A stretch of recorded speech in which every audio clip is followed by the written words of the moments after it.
Well, kind of like, because you see in Estonia, it's so when they ask, which is the best school for you to study at, the answer is the nearest to your home. Because all schools are the same.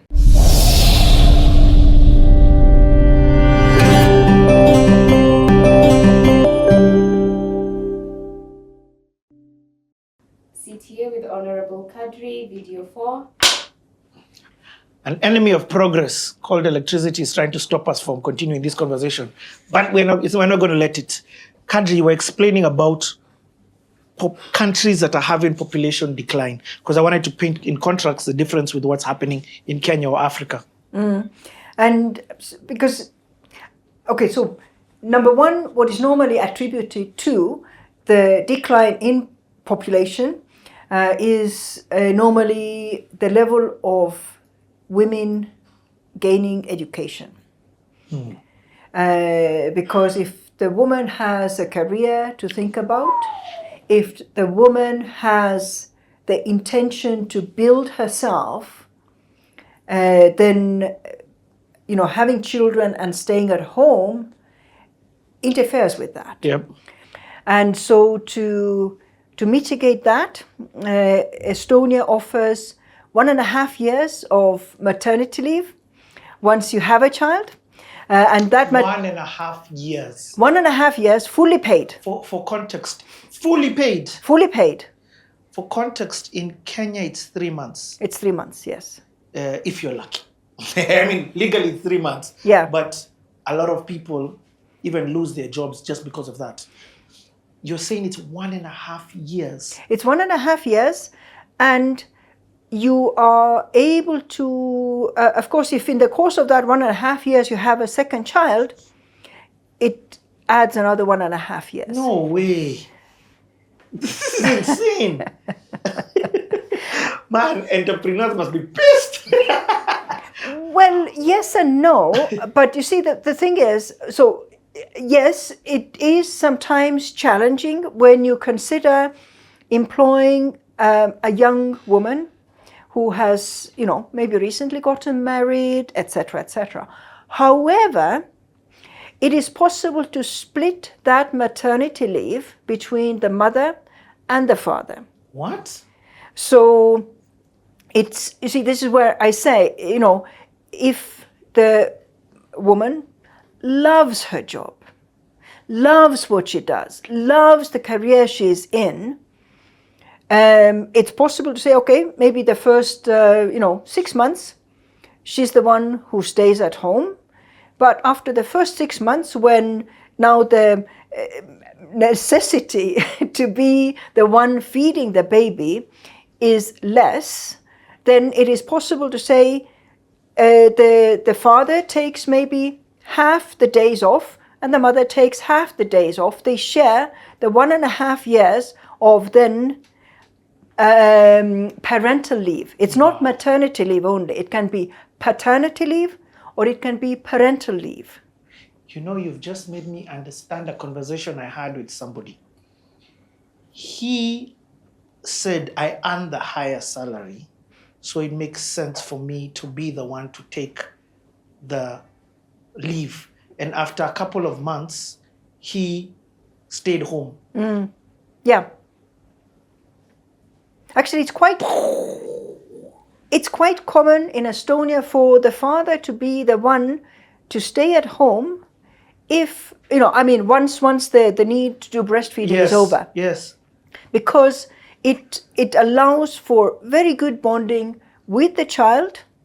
It allows for both parents to have a fully valid career, their life. So it is not only on the mother. Okay.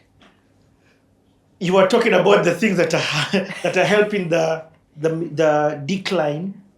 And these are things that the government has decided to put in place because they can foresee, as you clearly have the stats there, that our population is on a decline. We need a workforce, and they've already figured out the issues that is preventing. There's a lot of women empowerment, meaning women are getting jobs, and it's competing with having a child.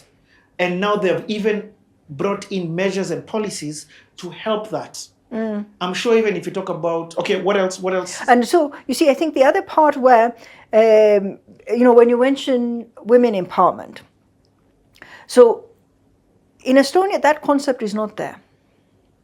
Because women have never been pushed. Unempowered, yes. So let's again, like the historic factors to it. So during Soviet time, every human being was equal. You're a man or you're a woman, it doesn't matter. There were, the famous women, tractor drivers, the women working in car industries, etc., etc. Everything that elsewhere in the world was, no, that's not a woman's job. Yeah. In Soviet Union, there was nothing like that. And so, in very many ways, the women who saw life in the Soviet time did not consider that there are women jobs and men jobs. Yeah. And because everybody was working, my mother being one of the very few exceptions, Yes.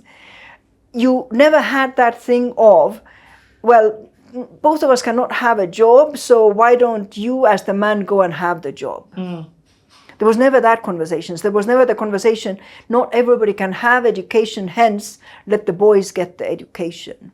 Because everybody was getting education, everybody was working. Getting a job. Everybody had a place in society.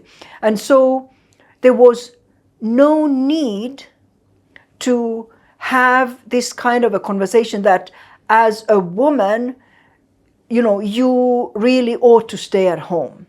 Some of that conversation slightly came back as, the way the pendulum always swings. When Estonia regained its independence in 1991, there was some of that conversation that, well, now it's not a must that everybody works. Now that you're starting to establish businesses, women can stay at home if they want to. But it was if they want to, because there was not like, woman, your place is at home. I get it. Okay. Let's go back to this. It's so amazing. I love learning about other different cultures, and you're really painting a good picture. Let's go back to in context of your story. So 7 years old, you decide, your mind opens up, and one day I will be living somewhere outside there. Okay. Yes. And so I think also just in the context of the education itself. Under the fact that there were, of course, one of the things that gets most distorted by ideology is history. And so I made a point of failing in Russian language and in history, because history was taught through the Soviet viewpoint. Wow. So you made a point of failing. I made a point of failing. I failed in Russian language to the point that, so in Estonia, if you so the grading is out of 5. So Yes. best grade is 5, 4 is okay, 3 is you're edging towards bad, 2 is bad, 1 is given if, you have nothing. And so if you score below 3 as the end of year result, you are you need to do summer lessons. And so I was made to do summer lessons in Russian language. One of my last years when I was learning Russian language, actually at some point I opted out of Russian language. And You're so, an undercover rebel. and so if you imagine, so that was Soviet time, and Soviet time had also forms of corruption. And so, for example, so the Russian language teacher whom I had to go and now do summer lessons, when I showed up to the first lesson, with a heavy Russian accent, because she was Russian, she told me, "Kadri, I hate you and I know you hate me. I don't want to see you here for the summer. I don't care about your Russian, but I know you can so make me a skirt and we consider your lessons done. Corruption. And so We are similar. and so that Not was to be laughed about, but yeah, but I mean that was Soviet time. So I want to touch on something. Yeah, Just sure. because you've brought it up. One of the things that you did, hey Kadri, this trip that I went on was pretty interesting. I got to experience a lot. One of the things that you did, I left the group that we went with the 34 people, and together with you, we went to a public school. And we spent 2-3 hours in that school being taken on a complete tour of the institution and learning quite a lot about the schooling system. And I like the fact that it was a public school. I don't want us to have to wait until later on, because we're in primary school right now. Let's sort of fast forward. I mean, we're in school right now. Let's sort of fast forward and say, what does Estonia school look like today? Mostly in the Estonian school, in the first grade, they have 20 lessons per week. So it means mostly 3 or 4 lessons per day. So when they start at 8 o'clock, then already 11 or 12 o'clock, they are free. Okay. But what they are doing in home, when parents are finishing maybe 5 or 6 o'clock in the evening. So because of that, we are offering that they can stay here until 5 o'clock. And after the subject lessons, they have opportunity to do here all their homeworks. The teachers and also special need teachers are helping them with those homeworks. And also they have more than 20 different hobby groups and trainings. For example, football, basketball, folk dance. They can sing in the girls' choir, boys' choir. Then they can learn piano, violin, guitar. And then they can take part of the handicraft from wood, handicraft from paper, oil painting. This is very popular, and cooking classes. Then most of the things are free. Most of the things. When parents have to pay, it is not very expensive. Yes. So they can also learn robotics, chess, maybe something else. Yes. So quite many That's a lot different already. things are there. So and it is very usual that students are going in the 2 or even 3 or even 4 different hobby clubs. So very often. And these hobby clubs are not only that it is fun to run around or doing something or cooking, but this is also a process of the learning. For example, in the cooking club, they can learn also Estonian language and also math, because they have to read all the recipes and understand those. So this is also learning, but a little bit different way. And yes, also our day can start with the training or hobby club, and then subject lessons are coming. Or of course, because we have quite many children who need some support services, for example, speech therapist, social pedagogue, special need teacher lessons, extra Estonian language lessons for those who are foreigners, or something else, so this kind of support services, then it can take place also before the subject lessons, during the subject lessons, and also in the evening time. And So is it this taking place integrated. here? All those support services are in the school in Estonia. Yes, mostly in the school. Of course, some of the children also have some support services from the social services outside of the school, but mostly this kind of things are in the school. So it is very convenient because all the support service teachers are our workers. So Okay. They are closely working together with the teachers. Let's sort of fast forward. I mean, we're in school right now. Let's sort of fast forward and say, what does Estonia school look like today? All right. And in so, contrast to maybe what you went with. So I think in many ways it is similar in the sense that so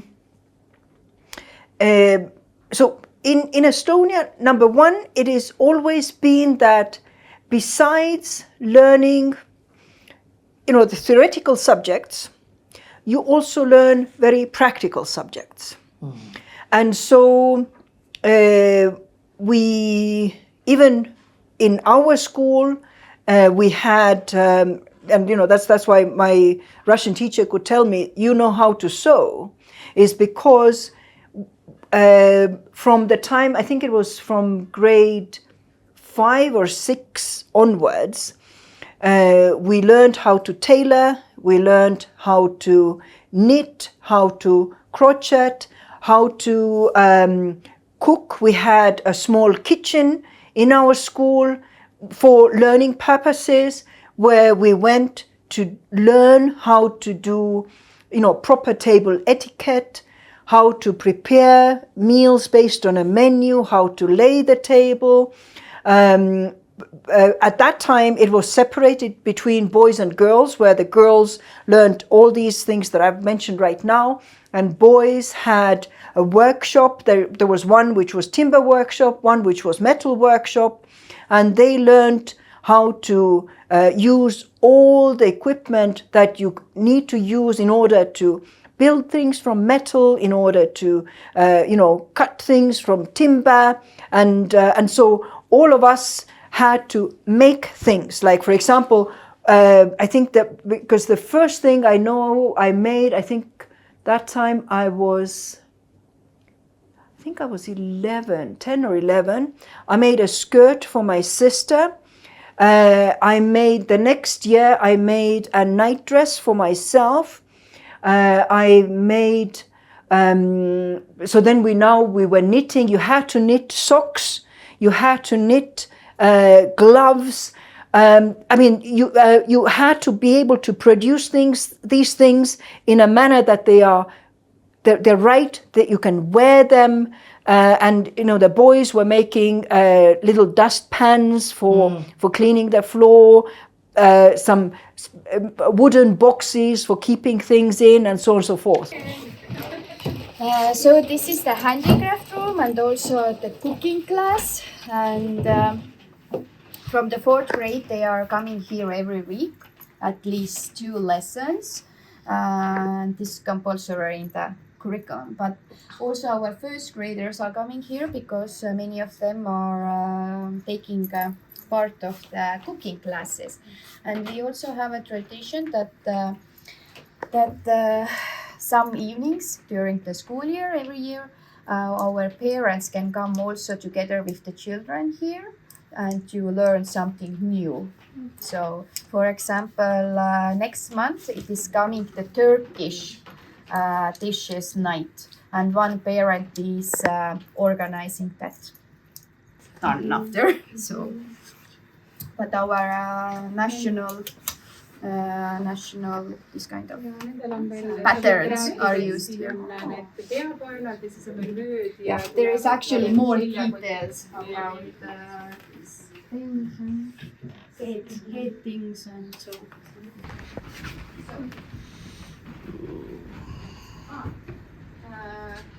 Also, we are this year our parents are coming here very often in the evenings because. This is DIY. This is TVET. Is that the version of TVET right now that's coming? That's gaining popularity. So, because you see, the problem with a lot of the TVET education is it is only focused on one specific aspect, while this was part of our primary and secondary education. Oh, I get. So you are learning this as part of the general education. Here in the handicraft room, and in the curriculum from the 4th grade, everyone comes here. at least 2 lessons per week. It takes place here. But the children are divided into the 2 groups. One of the group is coming to do here the woodwork. Also they are doing the 3D printing and things in the computer here. But also little metal work. So, but the another group of the class are going upstairs where we have a cooking class and handicraft room. It was very, very traditional that boys are coming here and girls are coming upstairs. And I have worked school almost 20 years. And by that time I have had only 2 parents who have asked why it is like that. Mostly it is very traditional, nobody asked that. But and also in our curriculum already 15 years ago, it was not said that boys have to come here. It was not said. But now in the new curriculum from this year, it is very clearly said that you can't divide groups like that. So, so right now, most of the things they are doing equally. So, but of course, also before, girls also was coming here, but not the equal time. But it was only few months during the school year, and also boys was going upstairs to cooking. But now it must be a little bit different. It can be the mixed groups or that they are doing equally everything. So what they are doing here, they are mostly doing this kind of daily life things. For example, one year they was doing more than 100 bird houses. So all neighborhood parks was getting those. Or they was doing the table tennis rackets one year. So very everyday things that they are doing. But every year we also have one project where they are doing something for the kindergarten, for example. So one year there was doing the national folk clothes to the kindergarten children and also doing the musical instruments from wood for the kindergarten. So these kind of things. Let me say this. I entered a class during the tour, and you're seeing some of the videos that are playing, and they were being taught table etiquette. This fork is for this fork is for this. Within the school, there was a kitchen. There was a classroom that was a kitchen. And I need to make this clear. This is not the group of schools. This is, in fact, my version of it is Kilimani or Milimani in Kenya. This is an average public school where this was being taught. Also, and this was happening now after hours, like the workshop. So these videos that you're seeing on the screen, it's literally me filming as I'm walking into classes. Yeah. Yeah, it's true, and so it is. It's actually been the same all the way through, from the time I was in school, all the way through now. Of course, now there are many of the facilities that are better, but we had sewing machines in our. We called it a handicraft class, and so it's part of the timetable. And if you want to go more in depth, you can have after hours. Sessions like what you saw, but it is part of the curricula. It's home science before home science was removed. Because there was a time, I mean, Meg is here knitting as you speak. There was a time home science, art and craft were things in class. I hope they've been brought back, but I remember there was a time the government removed them from education. And and also, like my school had a little, like a garden patch where children had to go and learn about garden aspects. And so there is a lot of very, very practical learning besides theoretical learning. And so I think the other part, which I think is quite central to education in Estonia, is the need to have learning and to have rest. Because it's during rest that the brain is able to build the neural pathways to acquire the knowledge that had been learned. And so, number one, in Estonia, classes start not earlier than 8 o'clock. Very often it can start 8:30 or 9. There are different schools because there's a lot of freedom in Estonia in schools to decide what time to start. And second, classes normally end by 2 o'clock, so that there is enough time for afternoon hobby activities, sports, art, creativity, whatever it is that you want to do in your free time. That's one. Number two is that all lessons are 40 minutes and then having a 10 to 15 minute break between lessons. And that break, when we were in school, you had to keep moving. You could not stand somewhere. You could not, of course, then we did not have devices, but there were particular corridors where literally for those 10 or 15 minutes, you had to keep walking because it's the movement that now starts to balance out the strain that was put on your brain during the learning for the physical to then allow the brain to build the neural pathways. We need a 10-minute break to have some neural pathways walking right now. I'm joking. But that's mind-blowing. So that scientific understanding of the brain and how it functions, grows, stores information was incorporated into the curriculum of the culture of the school. Yes, and so also the other part of it, which I really, really feel for the Kenyan child. So in Estonia, one of the other things which is acknowledged, it's sort of like it doesn't even need to be communicated, is the need for the child to sleep, between 10 hours, the time they are in primary school, then once they're a teenager, it can go down to the 8 hours. And, the way the Kenyan child is very often bombarded with homework, sleeps late, needs to wake up very early to be on the school bus. There is hardly any Kenyan child that is allowed their full 10 hours of sleep. Wow. And so that whole, because during sleep again, the brain is able to refresh itself and learn what it needs to learn. Is that, I understand the aspects of why some children have to wake up early. And I know one of the people who sat here was Phil Karanja, and he talked about his parents wanting to give him a better education. And because he lived in the ghetto or impoverished place, he sort of needed, his parents couldn't afford to move, but they made the sacrifice to move to get him into another school. Meaning he had to wake up for some crazy commute.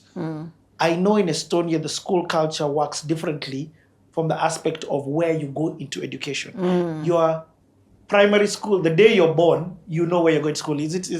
Well, kind of like, because you see in Estonia, it's so when they ask, which is the best school for you to study at, the answer is the nearest to your home.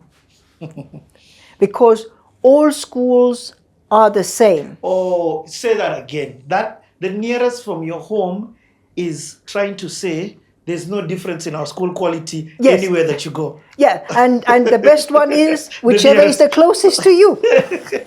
When we hear the nearest from your home, we didn't think that was the reason. So you're saying there's standardization. There is absolute standardization. And there's no group of schools or others. Are there private schools? So in Estonia, majority of the schools are public schools. There are a few private schools. They are normally, let's say, somebody's faith might be dictating if they want to go maybe into, a church-based school. There are also some schools that are having an alternative teaching practice, like Waldorf schools, things like that. Yes. But they are, I think, across the entire Estonia, there might be as few as maybe 10 or 15 private schools. Wow.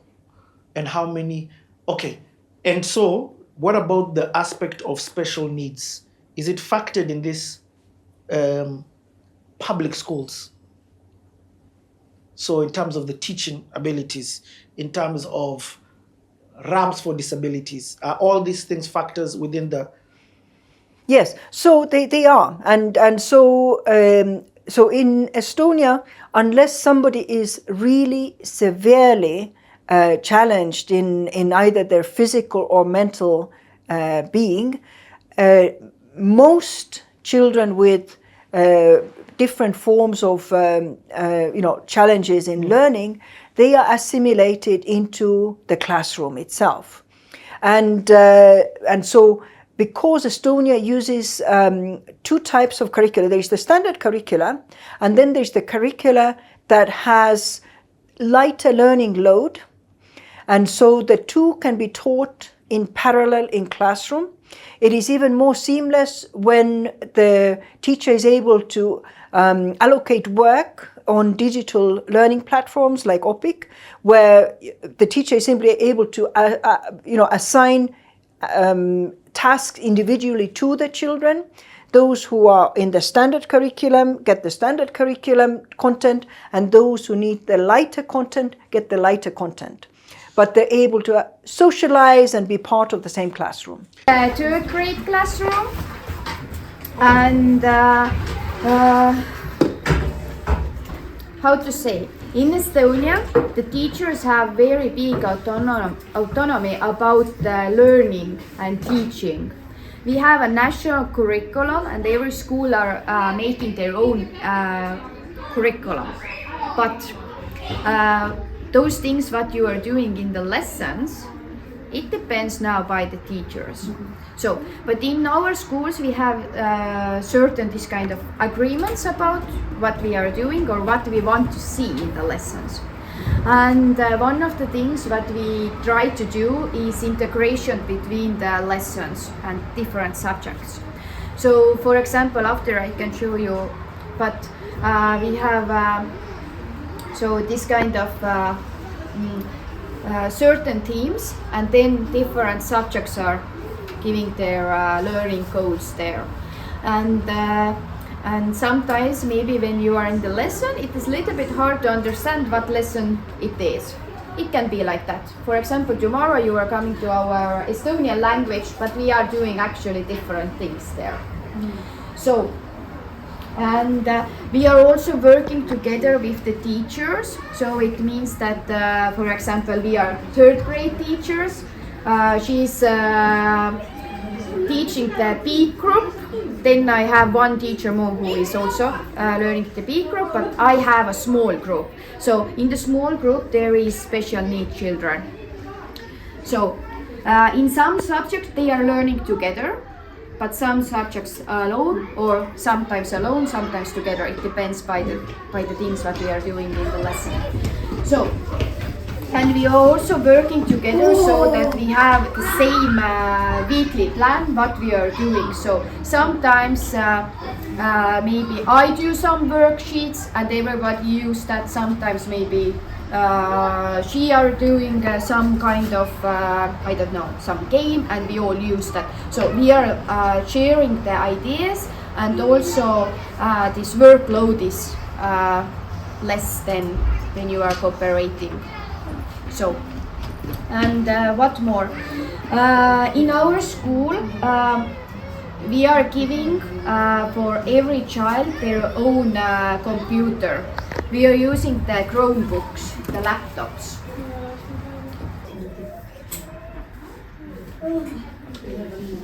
So we are using the Chromebooks. So everyone have their own computer. So, and what we are doing with those? In the first grade, mostly the computer is here in the school. But from the second grade, they are taking also the computers home. So, and they bring devices in the school when teachers are saying that we are using them tomorrow. When we are not doing that, then the devices are home.